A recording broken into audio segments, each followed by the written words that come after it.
Ya, serat adalah salah satu kebutuhan yang tidak Anda pikirkan. Biasanya seperti itu. Karena contoh serat itu sayur dan buah. Banyak orang yang melalaikan memasukkan sayur dan buah dalam porsi utama makan sehari-hari. Apakah betul hal ini juga dilakukan oleh bintang tamu saya, Audi Mariska?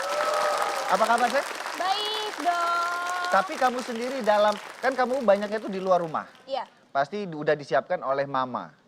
Kalau mama kan sangat memperhatikan kelengkapan. Benar. Tidak hanya protein, karbohidrat, lemak, tapi juga ada serat. Kalau kamu yang diberi kesempatan untuk memilih jenis-jenis makanan, serat kamu masukin nggak? Biasanya kalau aku sarapan dulu nih, aku tuh suka banget makan oatmeal.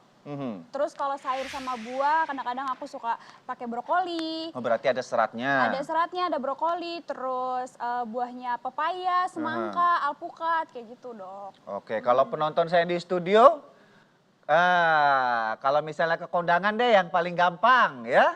Itu kan banyak tuh. Yang sering Anda lihat dikerubuni oleh pengunjung buah-buahan dan sayur-sayuran. Jadi secara tidak langsung ini memang membuktikan masyarakat Indonesia masih kurang peduli dengan kebutuhan serat harian. Iya, serat harian. Memang cara kerja serat di pencernaan itu seperti apa sih dok? Iya, ini sangat penting diketahui oleh masyarakat luas. Dengan kita tahu sebenarnya manfaat serat itu sejauh mana, Ya. tentunya saya yakin masyarakat sudah bisa mulai perlahan-lahan untuk merubah gaya hidupnya. Sama orang melihat gadget, oh manfaatnya luar biasa. Benar. Untuk kemajuan bisnis, untuk kemajuan profesi, untuk kemajuan relationship. Akhirnya dia memanfaatkan gadget dengan optimal, sama dengan serat. Serat ini adalah salah satu komponen yang sangat erat kaitannya dengan pencernaan. Tapi tidak hanya itu, serat ini bisa memperpanjang umur. Memperpanjang umur. Panjang umur. Ya? Menurunkan kolesterol mungkin? Iya, dia membantu untuk proses pencernaan lemak jahat di dalam usus kita. Kan awalnya itu kolesterol ini memang diproduksi juga di dalam tubuh kita, yaitu di Ya. hati. Tidak hanya dari makanan yang kita konsumsi sehari-hari. Kemudian kolesterolnya akan berubah menjadi asam empedu. Ini adalah salah satu senyawa yang digunakan untuk membantu proses pencernaan. Ya, kemudian kalau kita tidak mengkonsumsi serat, sumber serat ini dalam kehidupan kita sehari-hari, itu hanya menyebar di daerah pencernaan, bahkan akan masuk ke aliran darah. Tidak segera dibuang lewat pup biasanya paling banyak. Iya. Sebenarnya bisa juga lewat urin, tapi paling banyak lewat BAB kita. Itu jika kita tidak mengkonsumsi serat, maka kolesterol yang jahat itu akan terus mengalir di dalam tubuh kita. Akhirnya berbagai risiko penyakit seperti jantung, stroke, hipertensi semakin meningkat.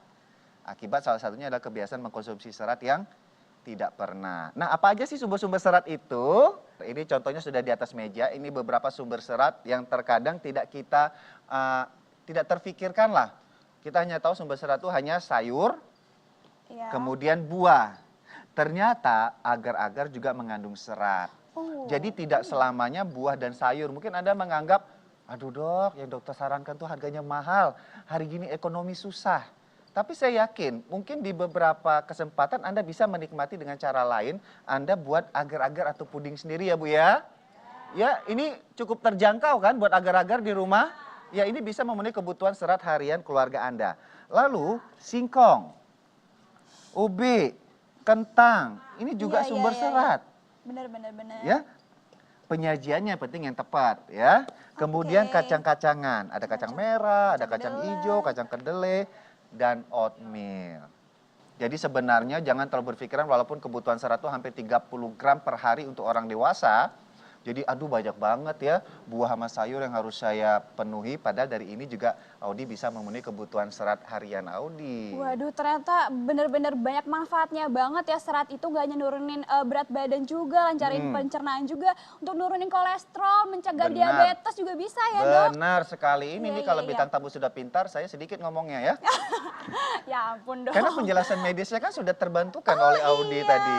Jadi risiko beragam penyakit yang mengancam nyawa Anda itu semakin kecil jika Anda membiasakan diri untuk mengkonsumsi serat dan memenuhi kebutuhan serat harian. Dan ingat ya, kebiasaan orang tua itu akan diikuti oleh anak-anak. Dan ingat, anak-anak Anda akan meneruskan ke cucu-cucu Anda. Dan Anda pasti ingin sekali melihat keluarga Anda bahagia sampai ke anak cucu. Jadi mulailah untuk mengkonsumsi serat-serat ini. Iya benar ya. banget dok, aku semuanya setuju sama penjelasannya dokter. Karena apa, aku tuh juga sadar betapa pentingnya nih memenuhi kebutuhan serat harian. Selain aku selalu menyempatkan konsumsi sayur dan buah, aku tuh juga rutin banget mengkonsumsi serat alami yang praktis dalam bentuk kapsul, yaitu Maximus Dietary Herbal.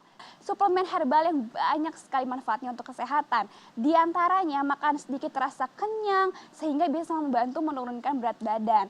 Terus kandungan serat alaminya juga dapat melancarkan buang air besar secara alami. Selain itu, serat alaminya juga membantu menurunkan lemak dan kolesterol jahat yang kita makan.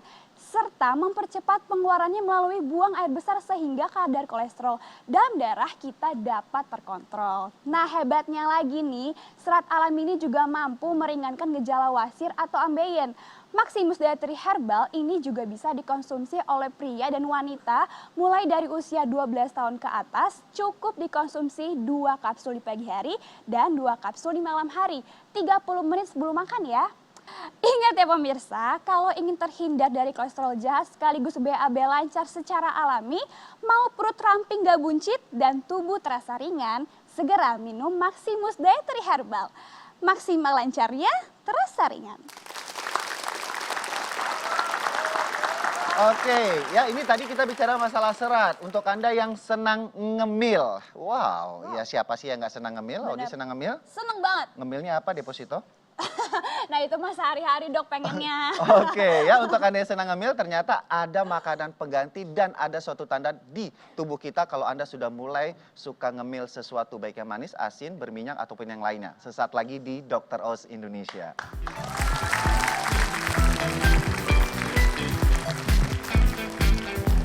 Ngemil ini ternyata ya tubuh kita itu kekurangan. Bagaimana cara bijak untuk memilih makanan pengganti camilan? Ya tentunya banyak sumber makanan yang manis-manis. Itu bisa aja kita split, kita ganti dengan beragam buah dan sayur.